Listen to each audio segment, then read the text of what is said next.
is a must. If you don't have salsa for your dish, sometimes, like, not that we won't eat it, but we'll quickly go grab a jalapeno, even if it's not made, and we'll literally bite it off, because we love salsa, and for us, like, it has to be to the level of, like, you're sweating or your nose is runny, because that's how spicy we eat it. Um, we even eat salsa on our burgers and on our hot dogs. Some, like, funny thing to me is that my mom literally carries serrano peppers anytime we go to, like, Burger King or McDonald's. Like, she knows that we're gonna go have a burger.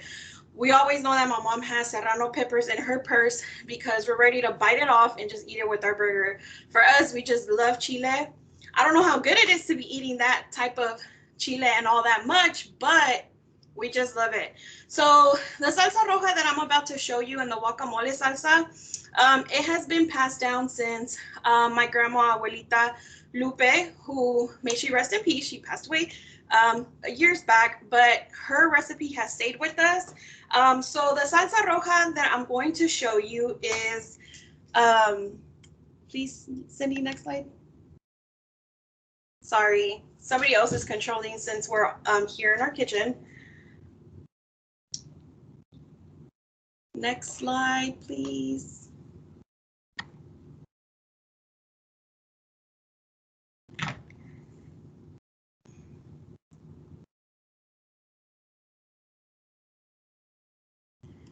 Sorry, well, I'm gonna just continue until they move it. But the salsa roja is made with chile de árbol, which chile de árbol looks like this. And then we have tomatillos verdes, which are, I guess, green tomatoes in Spanish. I mean, in English, sorry. And then for some people, they like to add onion, and they also like to add garlic, which is ajo. For us, because my grandma, the way she taught us is we only use chile de árbol, sal, a little bit of oil, and tomatillos verde, because the garlic and the salt and the onion tend to go to waste faster. They were a family of 9, and so they had to conserve all of their food that they had because they couldn't always just be buying things to make salsas or foods. So for them, they narrowed it down to just the chile de árbol and the tomatillo verde. So here, I'm not gonna add the onion or the garlic, but a lot of people do it for the salsa roja. Us personally, we just saute the chile de árbol, we boil the tomatillo verde, and then we just add salt. Because again, my mom's family was people of, I think, a total of 12, and so they couldn't have the salsas go to waste fast, so they would have the salsa maybe last for like a week or two, and all they would add would be sal, the chile de árbol, the tomatillo, and the blender. So to get started, I'm gonna move these lovely bowls out the way.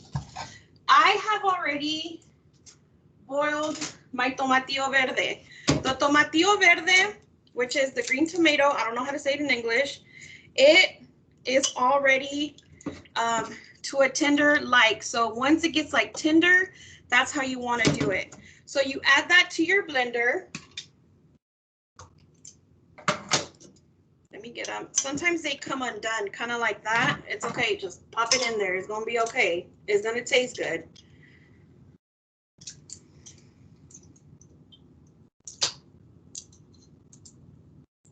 So I boiled maybe about 3. Again, my family likes it spicy. So fried my chile de árbol. You add a little bit of oil. Don't ask me how much, because my grandma just taught me just until you think it's good. So that's what I did. And so that's how many chile de árboles. I never count. I just kind of guesstimate however many I want to put in there. But I'm not going to grab these with my hand because then my eyes are going to be burning later. So we add that to the blender as well.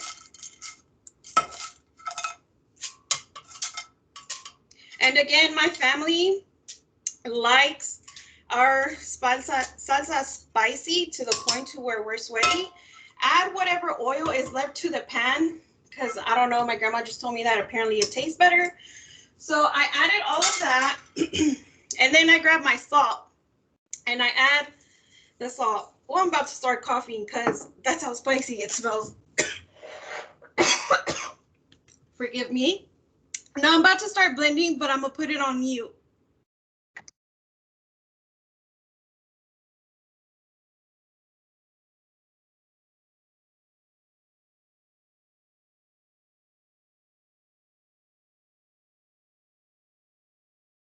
So as Andrew's right there is doing some blending, I want to say first of all, hello again, and welcome to our How to Make Your Salsas. So what we ask for you to do, if you have comments or even suggestions of how you want her to do it, go ahead and put it in the description and also in the comment section below.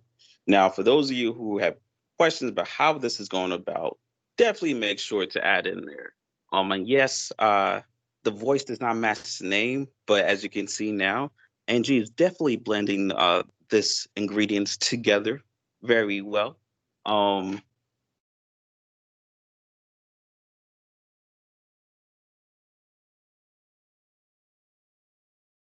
and as she's blending that and she comes back on, I want to take a second to introduce the other people of the student engagement team that are on this call. So I am Jide Carew, JC. Yes, the name says Senior Fabella. It will make more sense in a moment.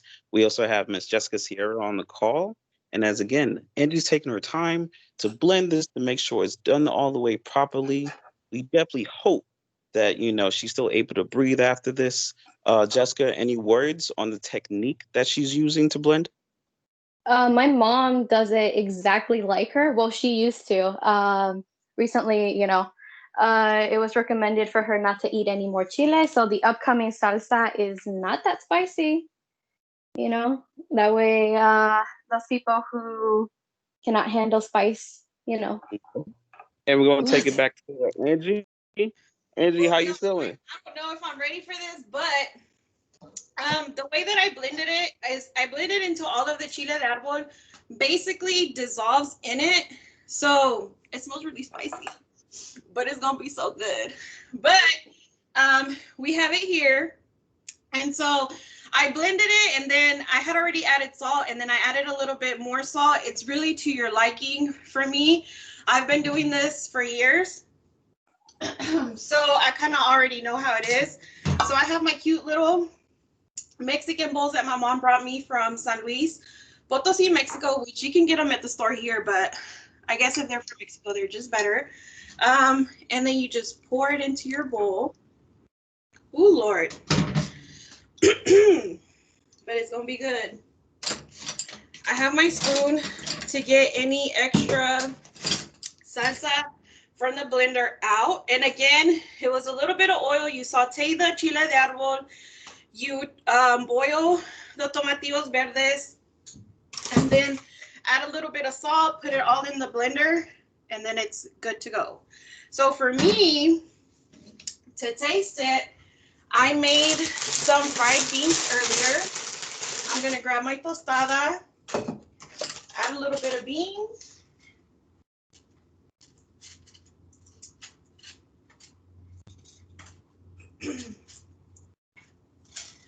My queso fresco. And yes, I washed my hands before all this, guys. I'm sorry, I should have mentioned that. But if you ever want to come to my home, just know you're going to eat some spicy salsa. You grab your spoon, you add it. All right, moment of truth. And I won't lie to y'all. If it tastes bad, then I'll let y'all know. But I'm hoping it tastes really good. But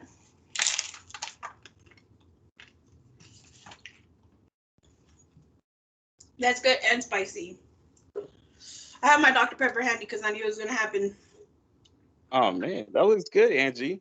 So we is that a good recipe to have during winter time when you have like a stuffed nose or something? You know, I never thought about that, but probably that would be a really good salsa to have. Like I said, for my family, our level of spiciness is so high. My husband's not so much. So when we first got married, I made this salsa and I added it to his fajitas because I thought everybody ate as spicy as us. And he was like, who served me the salsa? I looked at him like, boy, it was me. Like, it tastes good. Eat it. And so I didn't know that his level of spiciness isn't high. And so he tells us that my family's level of spiciness is level high and that everybody's like down here. But that's how we eat it. It has to be spicy for us to eat things. So But Angie yeah, has so later on I'm gonna show a not so much spicy salsa because my dad is another one that doesn't really like it. And so my mom told me like, oh, you'll get used to it. Just keep giving him a little bit of more salsa and he'll get used to it. So he'll get used to my salsas, but I still make them. I still make them for me. It's really, really simple. And like I said, don't add the garlic and don't add the onion so that your salsa can be good for like a week or two. And you just keep it in the fridge, bring it back out whenever you want some. All right, Angie, heads up. We actually got a couple questions for you. Okay. First, Lakayla says, will this to-go containers be available for curbside pickup? So Angie, if you want to start a side business, you definitely already have one customer there. And then from Vaughn, she says, what container is the best to use? Glass, plastic, or something else? So for us, I honestly use plastic because I end up using wherever my ham comes from. I just wash it, to be honest. I'm that typical Mexican that you go into the container and you think it's a sour cream and it's really something else. So really, I don't think that matters. But if you do use glass, I do hear that like the mason jars, they tend to last a little bit longer if you keep it refrigerated. But for me, I just use plastic and or bowls if I'm too lazy to put it into one with a top. But I mean, you do have to set it out because it is kind of warm since the tomatillos verdes were just boiling and then the chile de árbol was just sauteed.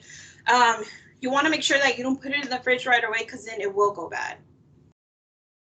All right. And last thing, just a personal question, like, so your type of bowl you have, is there a particular place you go to get some of those like really custom traditional looking bowls? To be honest, I don't know. My mom brought these for me when I got my apartment, along with the mugs. So I think you can find them at any store, maybe the bazaar, and they'll have them. I do want to show like the bag of chile de árbol. See, I keep mine handy. I put them in a Ziploc because I am probably making salsa weekly. And so the chile de árbol bag looks like this. It could be pre-packaged, so you should be good. All right. So now we're gonna thank you, Angie, for that. So as you're getting ready, set up for your next portion, and taking another bite, make sure you have your Dr. Pepper. Andy, we're gonna switch back to the presentation as the next cook chef gets ready.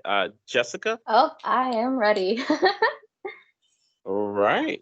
So Okay. next up we have the presentation loading up. But in the meantime, can you tell us a little backstory about what you got for us today and what we're looking at? So today I have, oh, well, my name is Jessica Sierra. Hello. I don't think I formally introduced myself. In my, today I have salsa salsa roja, and also salsa de chile verde. But we just call it lazy style because there's a Spanish word that is kind of inappropriate. But so in my household, there's an unspoken rule that there has to be salsa with every meal. Like even if it's non-spicy, there has to be salsa because like even if the food is good, salsa adds like a little bit more to it. It enhances the food in a way.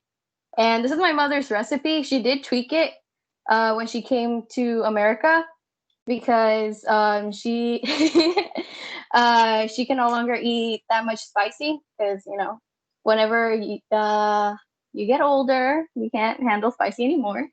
Um, so yeah, it's a simple recipe that takes like 5 to 10 minutes. It's the best for people who don't want to do much to impress.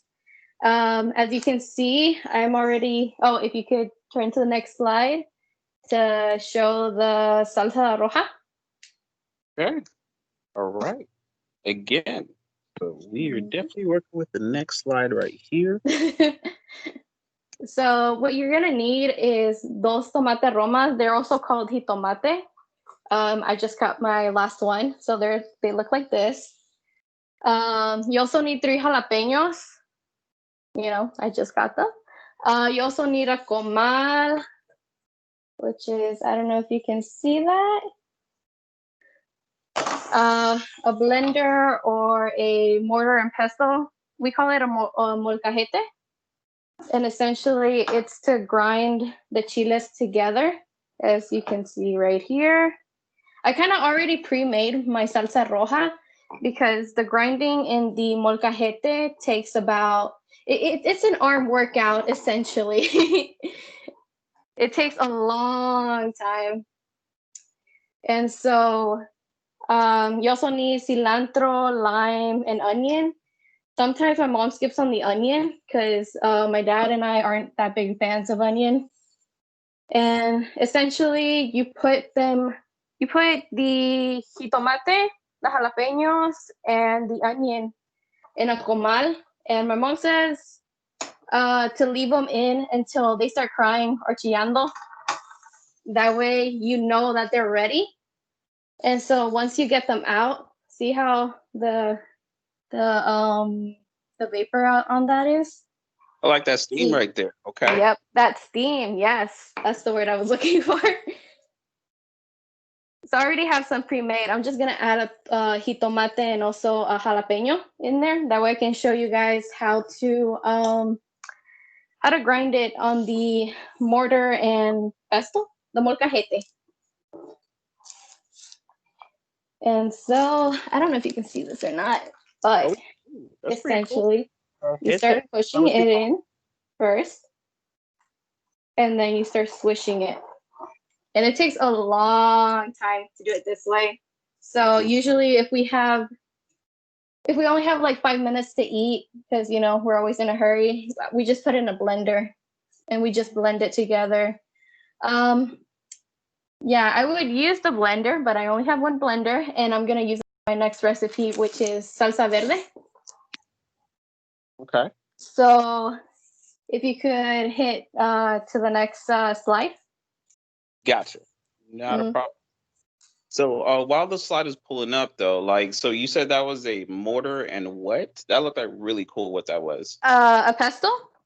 Okay. You can now get them for cheap on Amazon, but I really recommend going to a Latin market and buying like a pretty good one.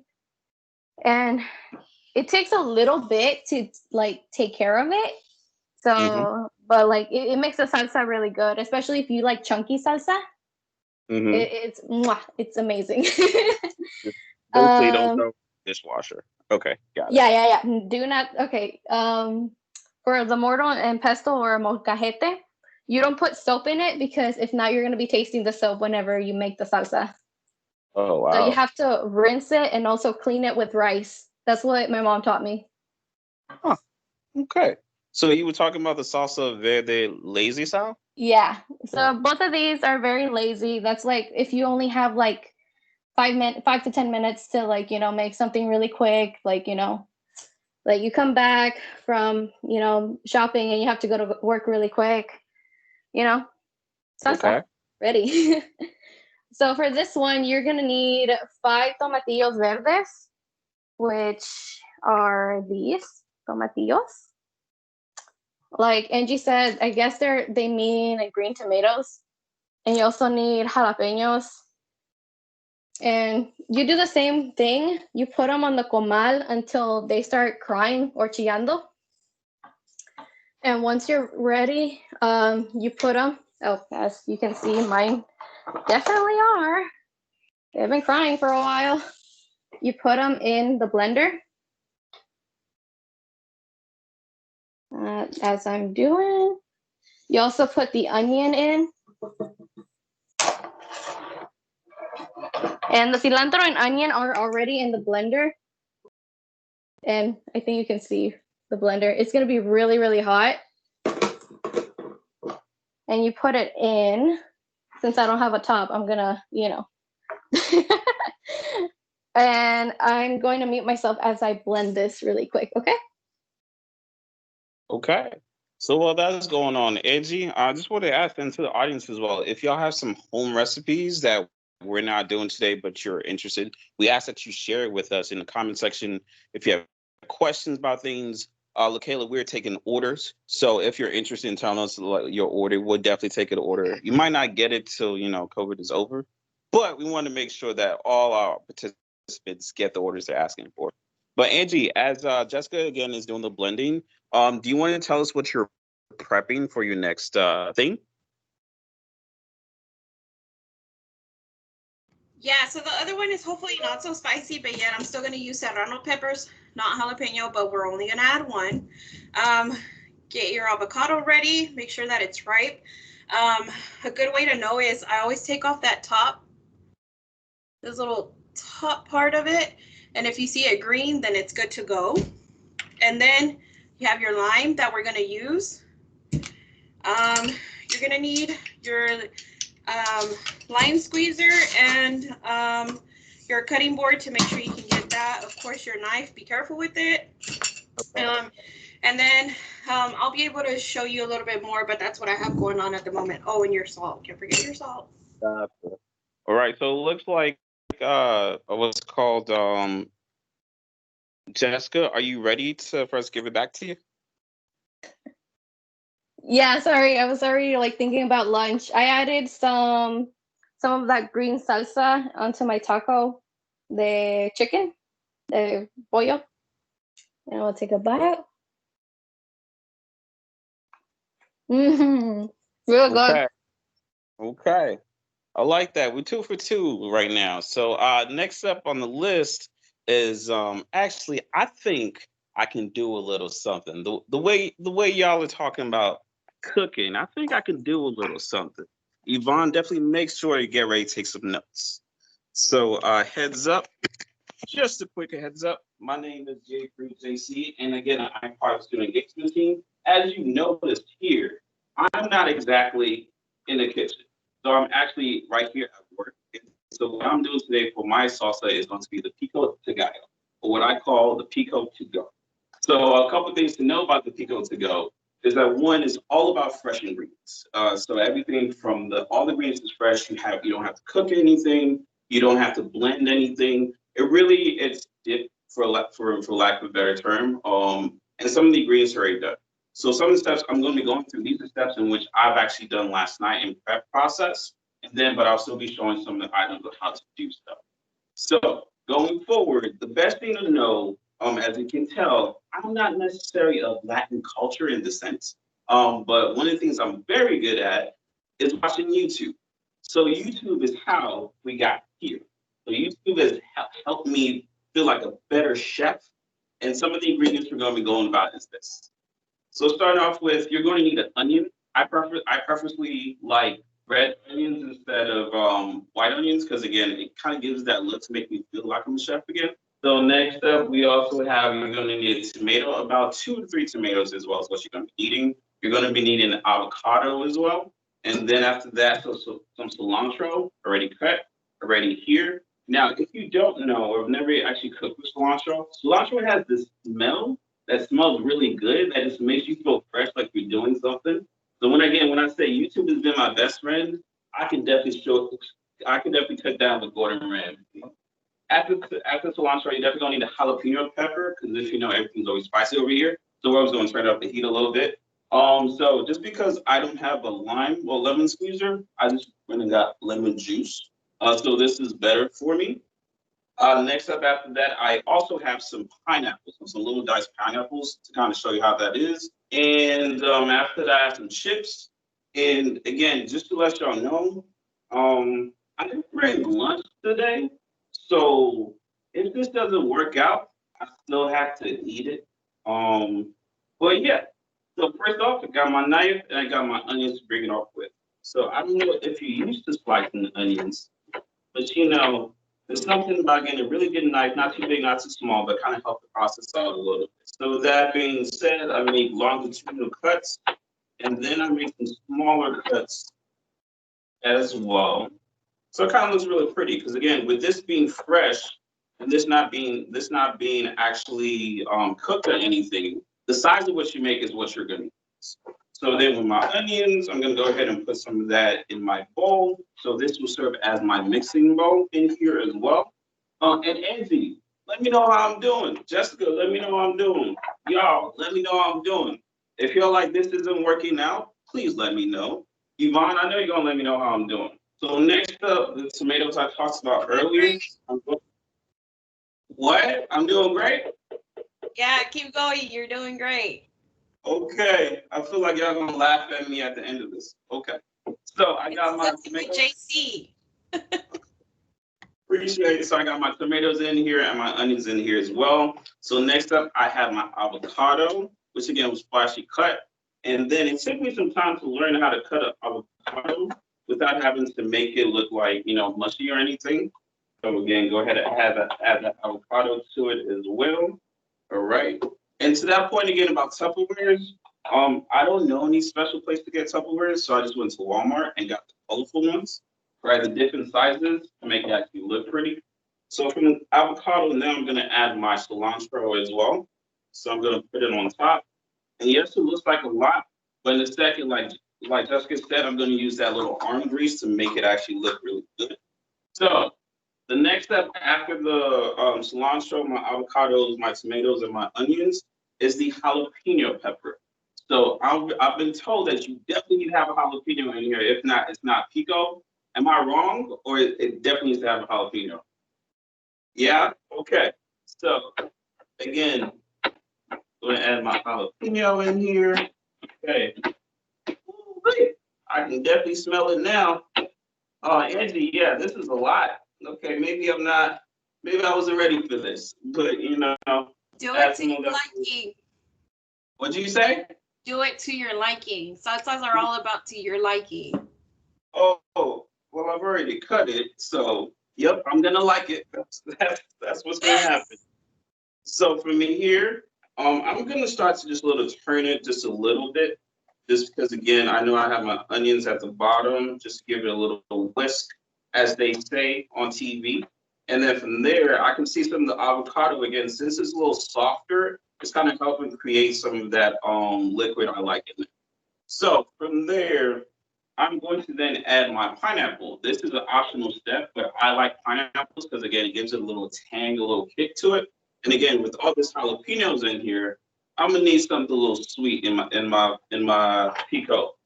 All right, so from there, the next very actually important step to do, and I'm sorry I don't have salt, but another good step to do is to add the lime juice. So again, if you notice with things that which are fresh, what's gonna happen is if you don't eat it after a certain time, it's gonna start to rot. So with the lime juice, what that does is kind of acts as a preservative to kind of keep the shelf life of your pico a little bit longer. So again, I'm gonna add some lime juice to there. Then I'm gonna mix it up a little bit more to look kind of good. And okay, so the smell is starting to look a little good. Okay, I like the smell of this. Okay, all right. And then I got my final bowl I'm about to add all this into.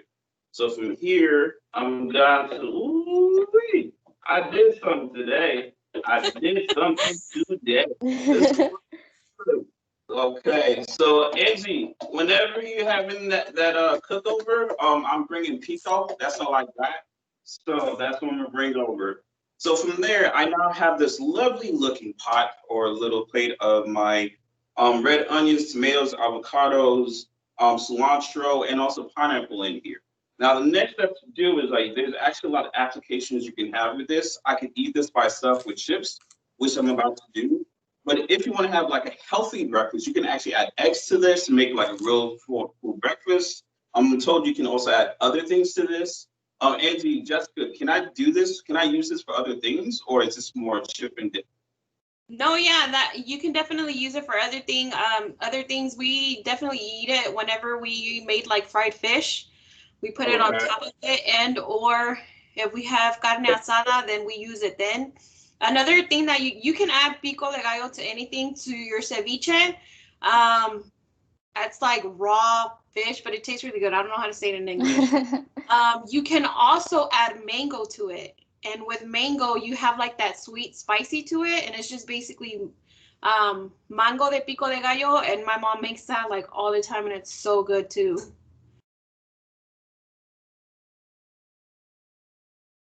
Uh-oh, I think your mic cut out, JC. Uh-oh, technical difficulties. But yeah, I definitely agree with Angie. Oh. I'm not sure how Hispanic. Okay, so like Kayla said, I'm not sure how Hispanic this is, but can you add corn to any of the salsa, or is there a special corn salsa? No, so basically, you can add anything to your salsas. Really, it's like to your liking. Like I said, you can add mango, you can add corn. I think Chipotle does it. They have them separately, but they add it to your bowl, so you can add corn to it as well. Yeah. I mean, for us, the corn in the cup, we also add salsa to it. So. I think I'm back now. Can y'all hear me? Yes. Yep. Okay. So again, I want y'all to just take a look at this greatness right here. Bring it up. Okay, I got you. This is greatness right here. Y'all see that? Y'all, y'all see the avocado, the tomatoes. Okay, I'm not gonna finish this, but I'm gonna eat some of it. Okay. So with that, I got my pico to go. Pico de gallo, but you know, I call it pico to go. I got my bag of chips, and you know, okay. All right, let's go. Do you eat spicy? Oh yeah, for sure. Definitely do spicy for sure. Okay. Mm. Crying. Mm. Y'all heard that crunch? Give me a second. Give me a second. Okay.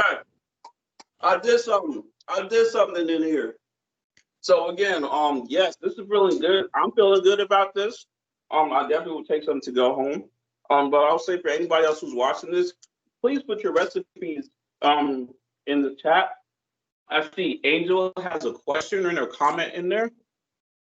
And here. Oh, sorry. I'm trying to figure out what's going on. Did anyone put any comments in the chat for me to know about? Okay, I'm not sure how Hispanics do this, but can you add some corn or to any salsa, or is there a special corn salsa? Andy, Jessica, can y'all answer that question? I already answered. I said that you can add anything to your salsa. You can add, like I said, you can add mango to make it sweet and spicy. You can add corn.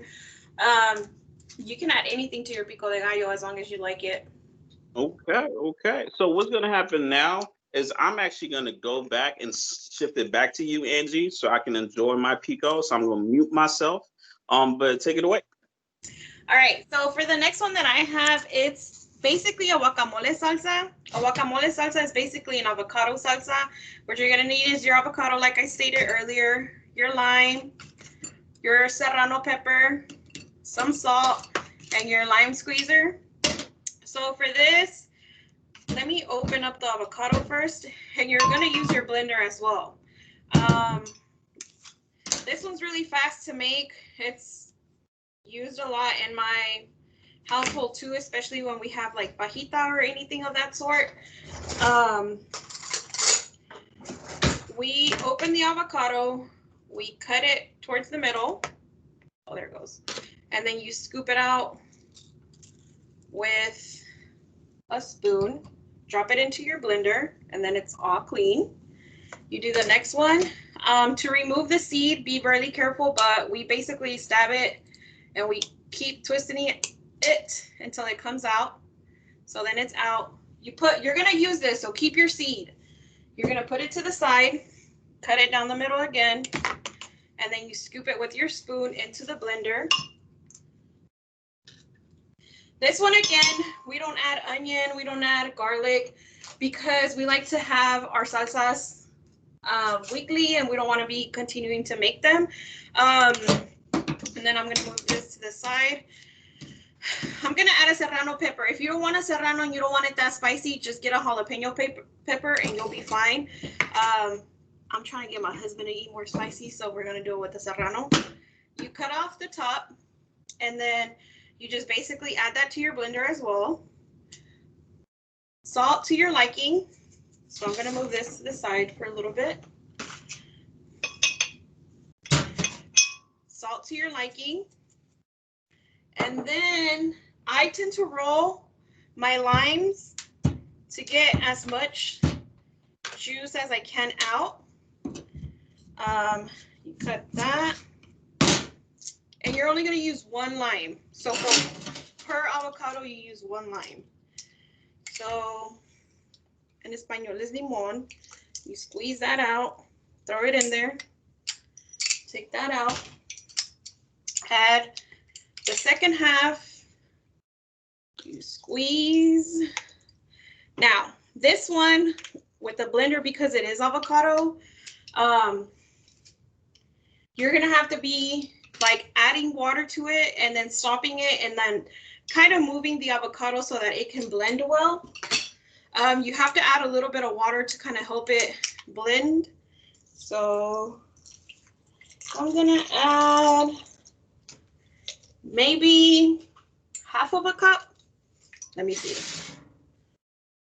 Again, I don't really take measurements because my mom didn't teach me to take measurements. So we always just kind of eyeball it. And I know a lot of people hate that because every time you ask somebody like, well, how do you make it? How much of this? How much of that?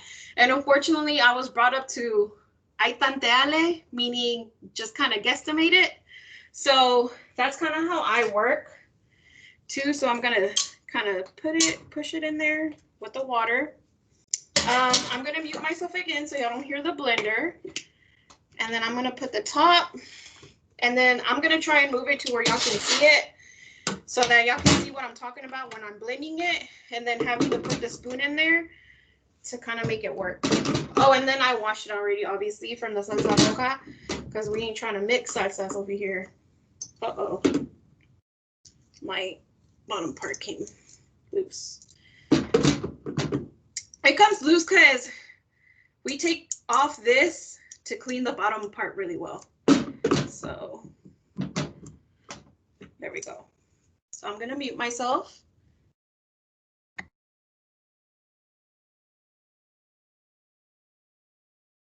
Oh, and while Angie mutes herself, I will show you guys the different types of red salsa.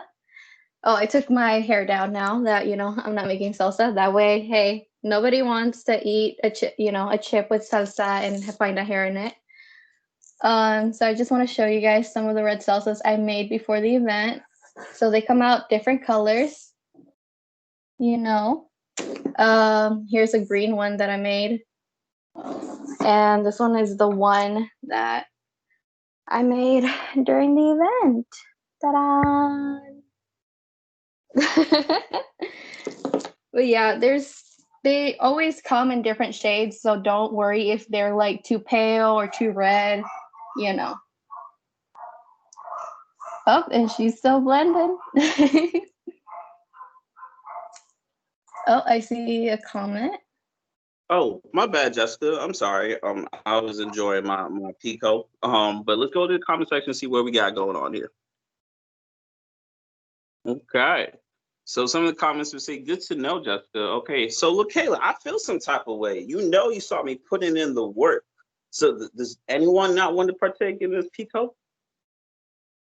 Jessica, in the meantime, as other people have made some comments, do you have any like backstories or any funny stories of how like you first started to cook or learn how to cook some of these things? Let's see. Well, these used to be like a lot more spicier. Yeah, these used to be a lot spicier when my mom first started making them, but like as time progresses, you know, the stomach gets a little weaker. So, you know, we made them a little bit more tamer, you know, especially as we have guests over that sometimes aren't used to salsa, you know, how spicy it is and stuff. Okay. Right. So I've done blending it. So as y'all saw, like I had to keep opening to push down the avocado to the bottom to make sure that it got blended. Then after that, I drop it into the bowl.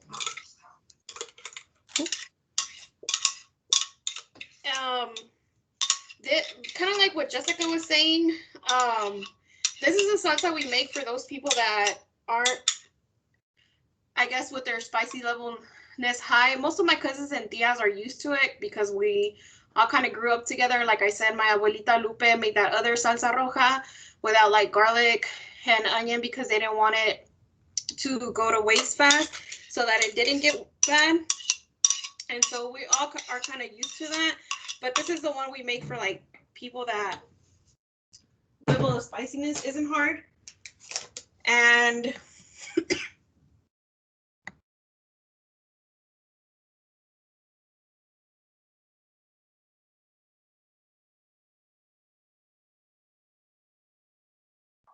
Oh, Angie, I think you muted yourself. All right. Angie? So Angie presses the button again. Oh, there we go. Now we can. ugh. So then you want to add your seed back into the avocado salsa so that it doesn't go brown. And you just drop it in there, just kind of mix it around, and you're good to go. That's basically it with that one. It tastes like avocado, just with lime and salt. I'm going to decorate my tostada with both salsas because why not? They're prettier. You make it, the tastier it is. But yeah, that's like your finished product. Does anybody have any questions on this? That looks really good. I'm eating tostadas all day. But these are my two salsas, everyone.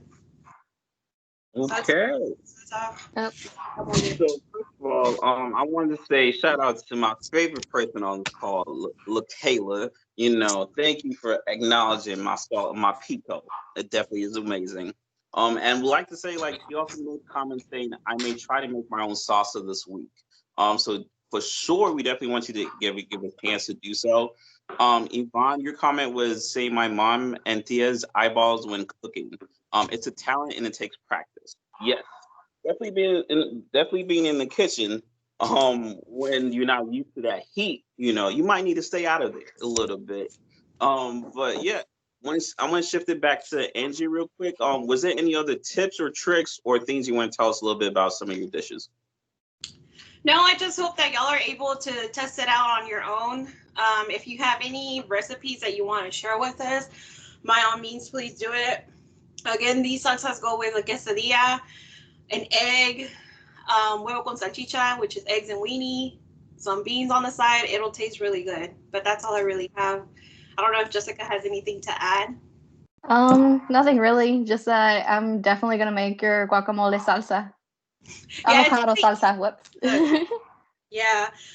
We could make the guacamole, but it tends to go brown faster. Yeah. When you add like the tomato, the onions, the cilantro. So again, like because my mom's family was so big and they needed things to like last longer, they did it to where it's just like to their liking, which is lime, salt, and then just whatever is used for it. All right. So LaKayla, if you make a salsa this week, you should definitely post it on the Israel app or tag us on Instagram. We'll repost it. Oh yeah, you're welcome for sure. And then we also want to say, like, again, if you have no standards or no beginning interest of what to do in regards to salsa, there's definitely YouTube. And also you can reach out to us again, and you can actually also access this live demo in our team site right here. This is a presentation that's being recorded, and you'll be able to come back to it and actually go through the whole steps again. Now, with that being said, we want to actually talk about some of the upcoming events that we have for the rest of this week and for next week again in regards to Hispanic Heritage Month, Hispanic and Latinx History Month. So starting off with tomorrow, we just talked about how to do some. Can you show us? Oh yeah, the presentation is coming up at the second, so I'm gonna just talk a little bit about it, and have it in the background as well. Oh, there we go. It's coming on up.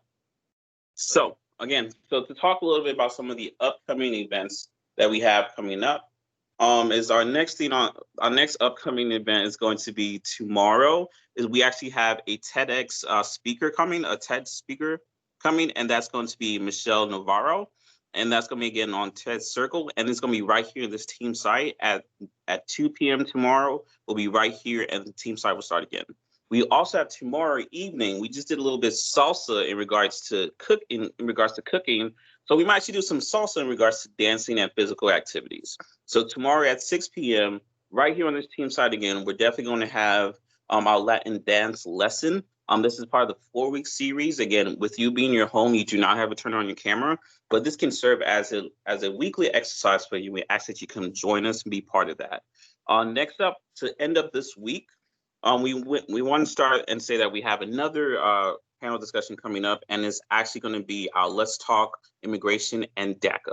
So we understand that this is a very important topic, and we want to make sure we touch on it, and we're actually going to be bringing a different party inside, which is going to be the organization known as RIACES. So we ask that if you have questions, or even if this is something that someone else you know may benefit from, we ask that you definitely attend that event. And again, that will be right here on this team site, and we ask that you be part of it.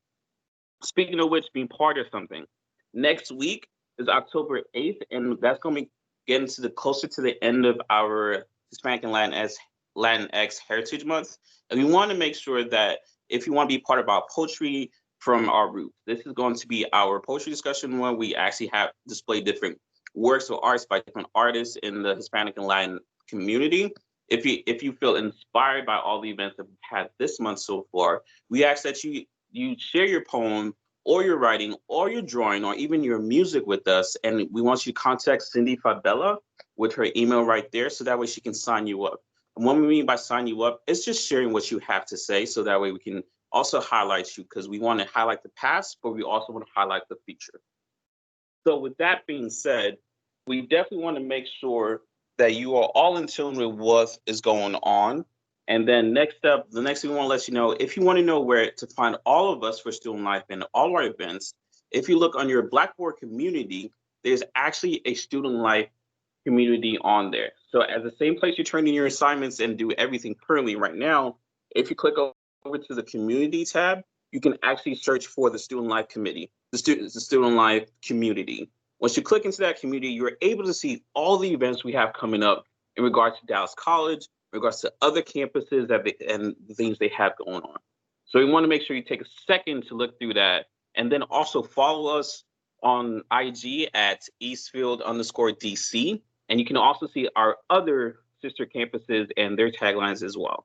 With that being said, I want to say thank you for coming. And then also, Angie and Jessica, do you have anything else you want to add to it?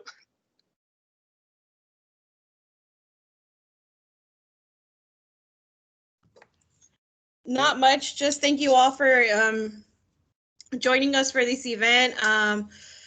For Friday's event with North Texas Raíces, they're going to be bringing information on any DACA updates. They're going to try to have a lawyer from their organization present, so that if people have any questions, y'all are going to be able to ask. And that's about it. Tag us on your salsas. If you want to come help me clean my kitchen, you're more than welcome to come help me. Thank you guys so much for coming. Have a nice day. Shout out to Jacob and LaKayla. Oops.